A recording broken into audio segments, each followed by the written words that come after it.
Hello and welcome back to the Mystic in Training podcast with me, your host, Melissa Amos. I was featured in the Daily Mail this weekend. It brought up some stuff for me. Imagine this. I open up my notifications and it says Melissa Amos has been featured in the Mail on Sunday. A readership with over 500,000 weekly views. And I clicked on the article, which I had been part of, which I had proofread. And the first thing that I saw was Melissa was obese. And I was like, oh, this was not the article that I had approved. And I read it. And whilst there was a little bit of kind of perplexity, I would say, around the way that the article had changed from the initial response that I'd given, what was really curious was something different.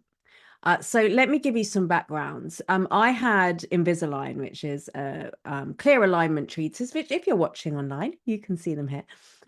About a year, just over a year ago, I started the journey. And what was really interesting for me is as my teeth started to get into alignment, so did my relationship with food change, and so did other areas of my life start to become more aligned. And I find things like that really curious as somebody, a mystic in training, who really is interested in the mind, body, soul connection. I'm like, there is something going on here. So when the Daily Mail or the Mail on Sunday reached out to me and said, we see that your Invisalign treatment has helped you lose weight, I was like, I have got another dimension to this.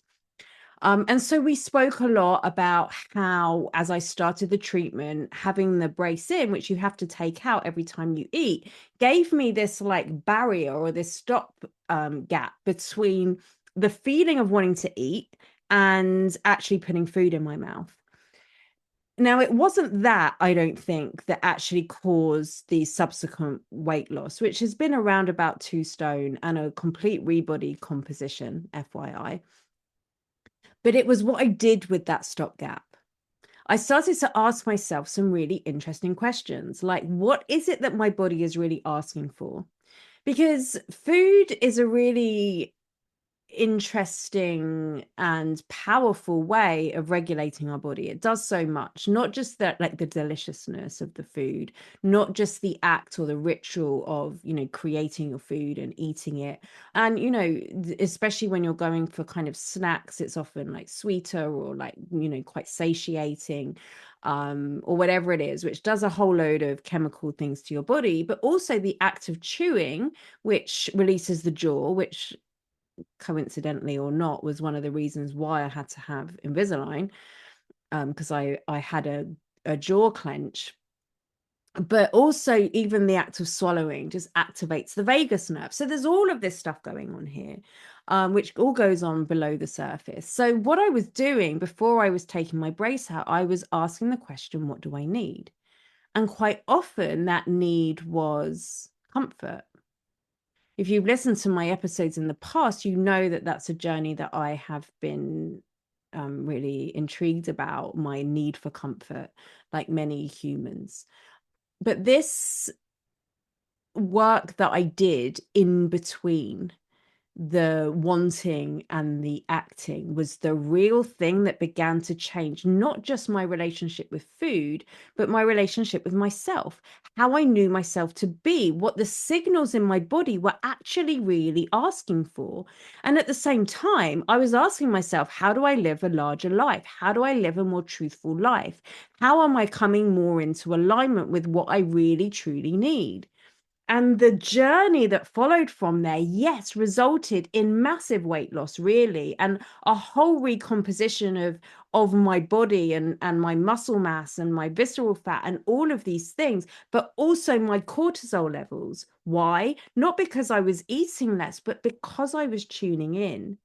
My inflammation, the things that I was eating when I was eating, but also the way that I was responding to the what is it that I need.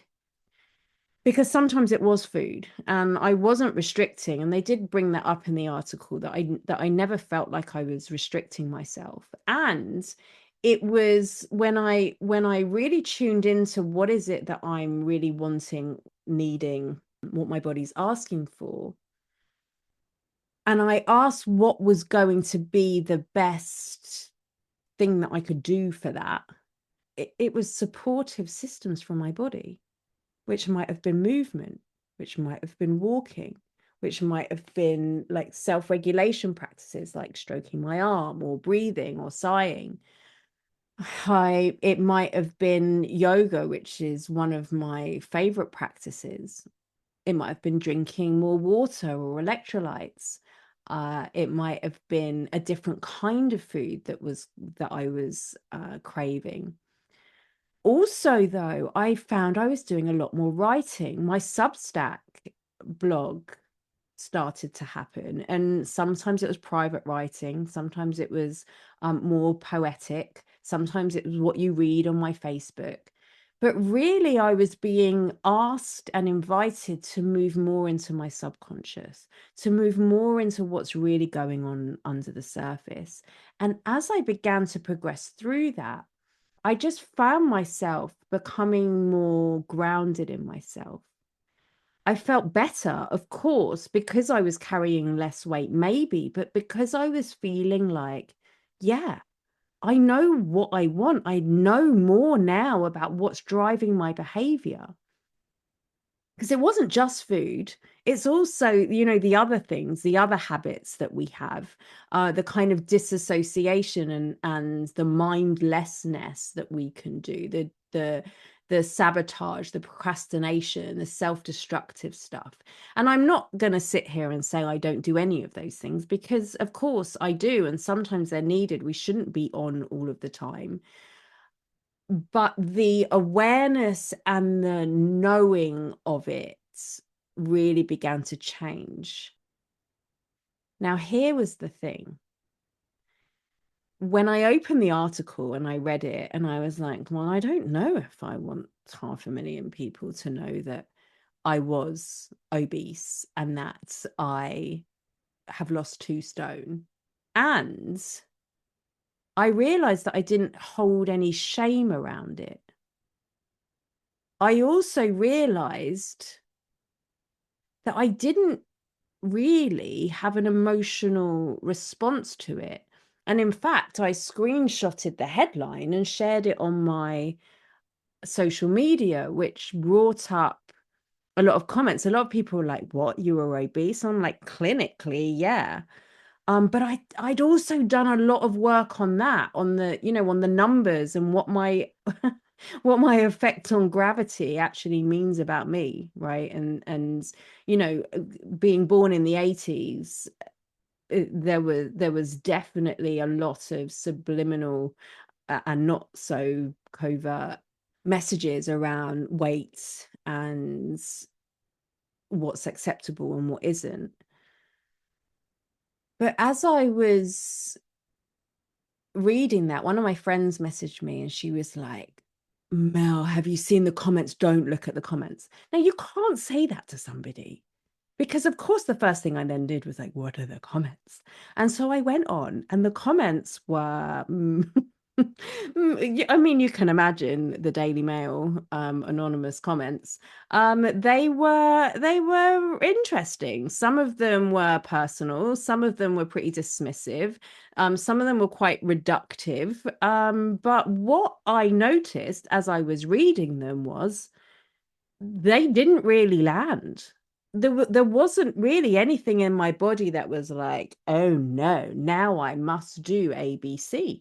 I was just like, okay, there's an opinion. And that got me curious, because I think if I'd have even read that 6 months ago, like I remember reading things similar, or having people kind of, say things similar. And what I would have done then was gone into this reactive mode, gone into trying to explain myself, gone into, well, yes, well, I was obese, but that was because I have a high muscle mass, or because I'm short, or because blah, blah, blah.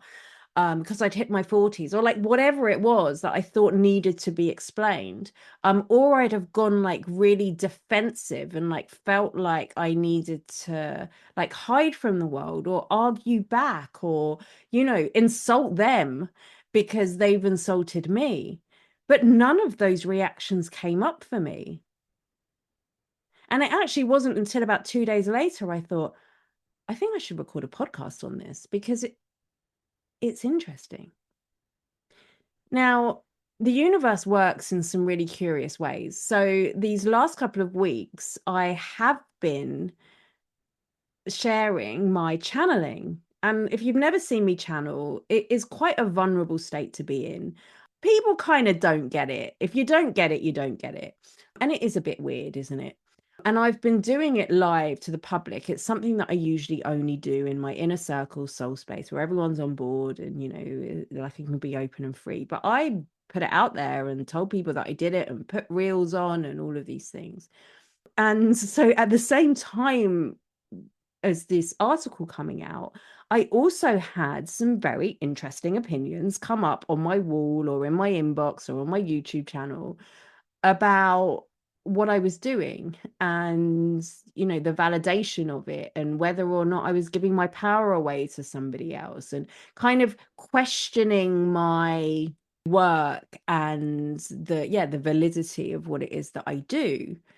And I suppose in some ways those comments landed a little bit harder, but still, I noticed this tendency that I had that really wanted to explain or defend myself wasn't alive. I didn't feel that automatic compulsion that I had felt before. And whilst I would say it's never nice to receive things like that, I found that there was some compassion towards the people that brought it. I found that there was a curiosity. So this isn't like, oh, well, that's just your opinion. It comes back to my philosophy that everything's an invitation. And so realizing, first of all, what my reaction was, and if there was even a micro reaction, like I said, when it came up about my work, there was more of an emotion, I would say, around it. But it wasn't negative, but it was asking me questions. It was asking me, how aligned do I really feel to it? How true does this feel to me? Is there something that wants to be re-articulated, re-expressed, re-shown?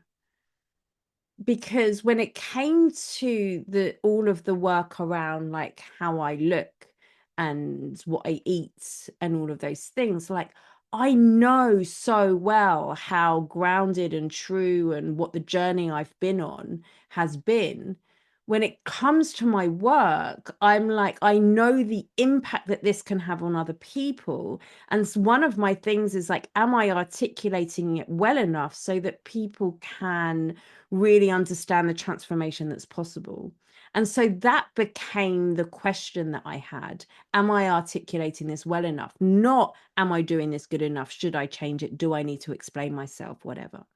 Which is a very different place to be in, because I still felt grounded. I still felt centered. I still felt like I didn't feel like I needed to hide it or defend it.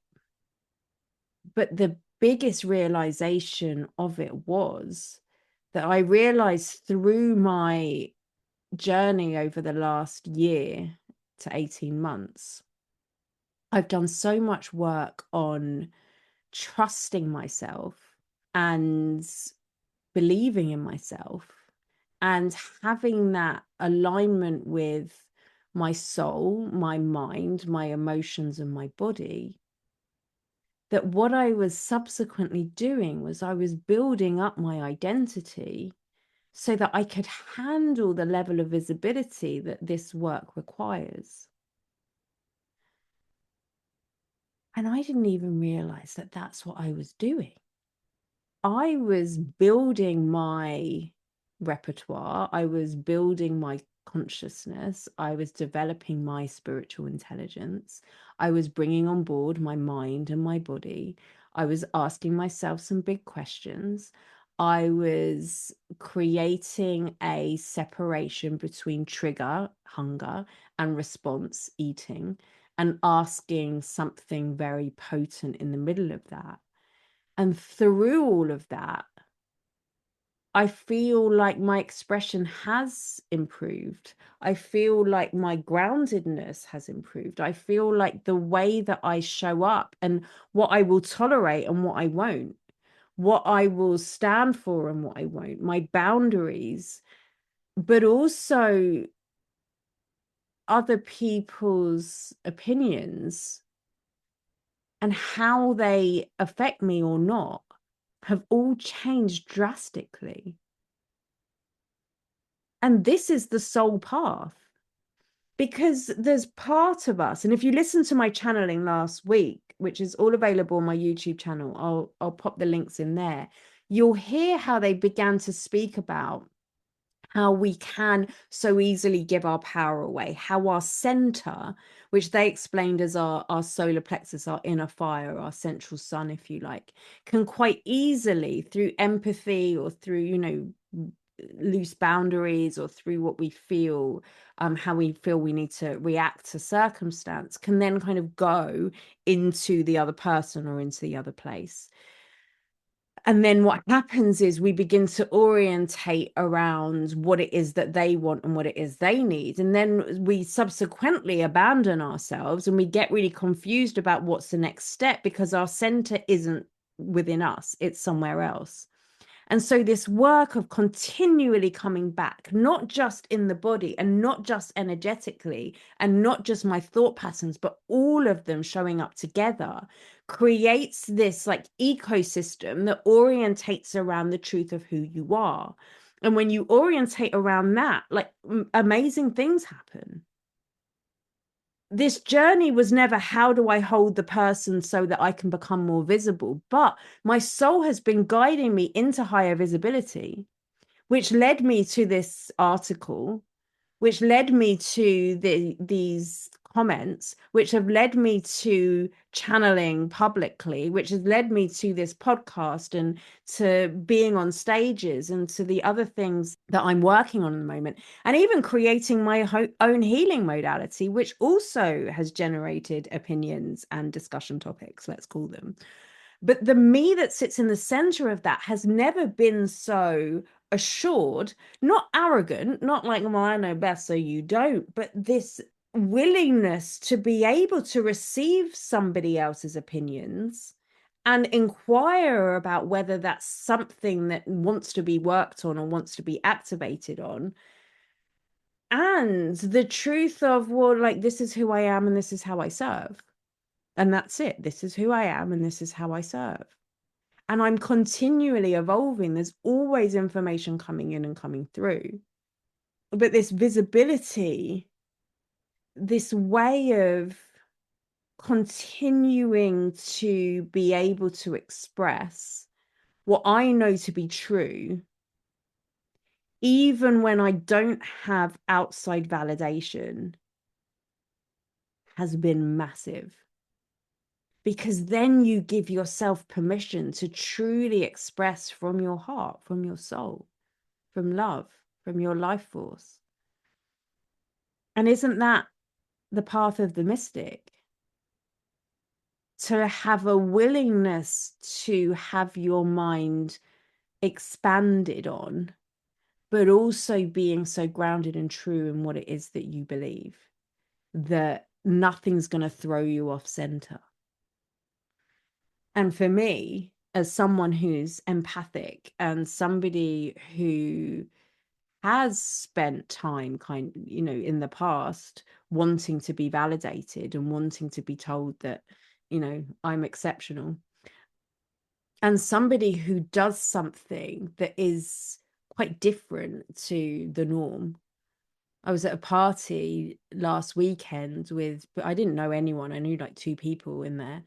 And there was a lot of professionals there, and then they're asking me what I do, and I was telling them, and even then they were like, well, I'm quite skeptical to this, and I'm like, that's okay. Like, I'm not here to prove anything. But what happened was some really interesting conversations, because nobody was trying to prove anything to anyone. It was a center speaking to a center. It was my own ecosystem speaking to theirs. And what transpired was some amazing connections and conversations, which I'll forever be grateful for.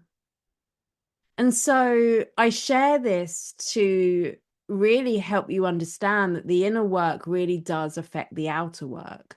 That as we do these things, they can really be preparing us for something more. And for me right now, that was visibility. Again, this is not becoming numb. This is not becoming like, oh, and I don't care what they say, because that's another thing. But it's really noticing and witnessing and being discerning about the difference between, is this mine to react to or not? Is there something in me that's being invited to? Is there a blind spot that's been exposed here? Is there something that I need to correct, but not assuming that because somebody else has another opinion than you? Your opinion is valid. And your opinion, I dare say, becomes more valid when it is aligned with the truth of who you are.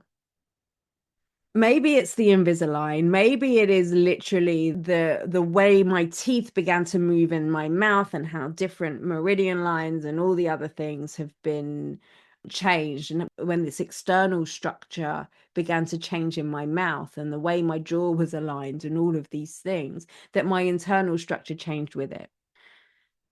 Maybe it's that.